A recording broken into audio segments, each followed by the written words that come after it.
What is money? We use it every day, but what actually is it? Is it paper notes, coins, credit cards, your total life savings?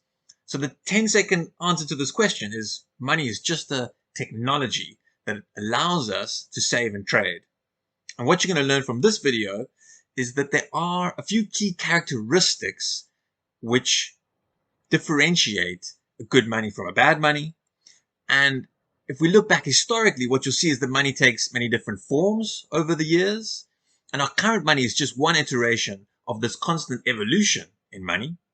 And the way I see it is Bitcoin is the next step in that evolution into the digital age. It's critical here for newcomers to understand the foundational features of money, because that's really the foundation of understanding crypto, the crypto ecosystem. All right, so if we take a look back through history, what we'll see is that there are these few defining characteristics of money. And these characteristics find expression in all the different monies that societies have chosen through the years. So summarizing, societies chose assets which were scarce, right? There are not many of them, difficult to find. They were durable, so they lasted for some period of time.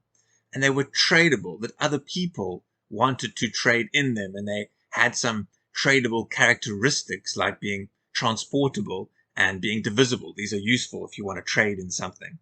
And a slightly more technical speak, and I'm not going to go into all the technical detail in this video, but economists will often talk about store of value, unit of account, and medium of exchange. And I'll go into those in more detail in another video, and I'll post the link up above. So all sorts of obscure items have been chosen as money because those items served the role and showed those characteristics under certain conditions. Things as obscure as cattle and shells, beads, cigarettes, and salt. And if you think through each item in that specific environment, you will also understand why that community chose that item despite the fact that it seems obscure and certainly has its weaknesses today. So there's two quick examples here. First of all, a cow or cattle, right? It's clearly scarce, so that's good. It's somewhat durable. I mean, you'd expect a cow to last for a certain number of years. And it's somewhat tradable. I mean, clearly a cow has value and other people probably see value in it. However, cows' transportability or portability is somewhat limited. Their durability is well, it exists, but I mean, as we said, a cow has a limited lifespan. It's certainly not particularly divisible, right? What if you want to go out and buy goods and services worth half a cow? That's a bit of a challenge, right? You can't cut a cow in half. So we can see here that there's strengths and weaknesses of using a cow as money. Another quick example, cigarettes. This seems incredibly obscure as a form of money because it's not particularly scarce and it's not particularly durable. But in the devastatingly poor conditions of a concentration camp in the Second World War, with limited resources and exceedingly low life expectancy, one can imagine under those conditions that cigarettes actually were relatively scarce and they were relatively durable and they were relatively tradable versus other goods that people had in a concentration camp, right? One cigarette is always going to equal one cigarette, and a pack of cigarettes will at least last for some period of time before it'll perish. Another interesting characteristic of looking at the history of monies is what we see is that societies gravitated towards commodity monies over time. And in particular, societies gravitated towards gold and silver because these are the scarcest of commodities, of metals in the Earth's crust. Right? As a quick example, it doesn't make sense to choose copper or iron because these are much more easily and readily available, less scarce as a form of money. Also, of course, some other metals are less durable, and that also would be a detraction. Gold and silver are very durable and don't perish. Another interesting component of the history of money is the invention of coinage. Right? Before coinage, people were just using kind of physical lumps of these metal and having to weigh them each and every time. The invention of coinage was a big technological revolution in money, which enhanced its tradability and its divisibility substantially. And what we can see here is that, commodity monies, they were a lot more transportable and divisible than previous forms of monies. But of course, not perfectly so, right? You've got a bag of gold, maybe, going to a shop down the street is not so difficult. But yeah, what if you wanted to buy it in smaller amounts? Sure, then you needed silver coins, and how small could those go? And what if you wanted to travel long distances? And what about the risk of theft? What if you wanted to travel across borders or across sea? There were challenges towards transporting large amounts of physical commodity monies.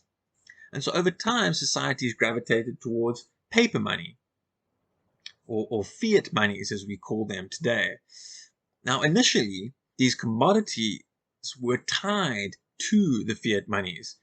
A piece of paper would have a direct relationship with amount of gold or silver, which is why a lot of the words of currencies are actually linked to the language of gold and silver in certain denominations, like pound sterling, as an example.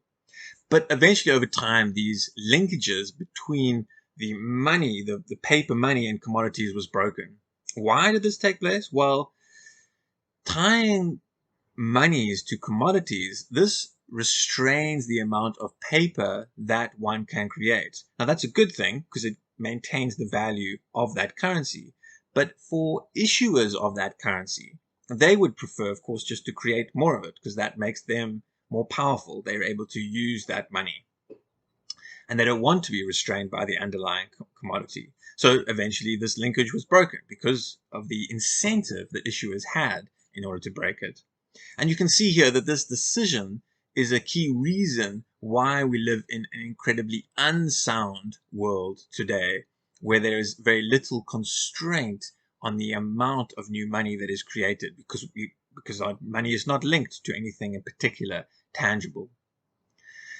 And returning to the characteristics of money that we spoke about earlier, fiat money is good in some characteristics, of course. It's very tradable. It's quite transportable. It's certainly tradable and transportable within the borders that it was created. But of course, it does have hindrances outside of its borders, right?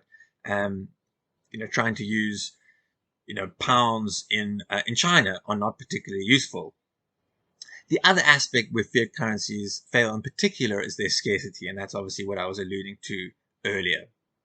Bitcoin is in direct contrast to fiat because, well, it's borderless and it's scarce with only 21 million Bitcoins. I'm not going to go into all the detail, of course, here on Bitcoin. If you'd like to know more information about Bitcoin, follow the link up above and you will watch a number of our videos on what is Bitcoin and what is sound money and what is unsound money. Right, so drawing this video to conclusion, money is just a technology that allows us to trade and save. There are many items that have been used as money through the years, depending on, of course, their characteristics of whether they're scarce, durable, tradable, and underneath tradability, you might think of things like divisibility and portability, which is transportability. The current monies that we use today, these centralized government-issued monies with no linkage to any commodities, these are actually quite a new monetary invention. And there's actually, if we look back at the history, we can see there's strong precedence that we will experience further monetary revolutions in the future. And Bitcoin's invention of digital scarcity is potentially that latest technological revolution in money because it is a vast improvement, being borderless and scarce. Thanks for watching. Please shoot your questions down below and like the video and subscribe to the channel if you'd like to see more of this content. I'm Rob Price from Sound Money, and I'll see you in the next video.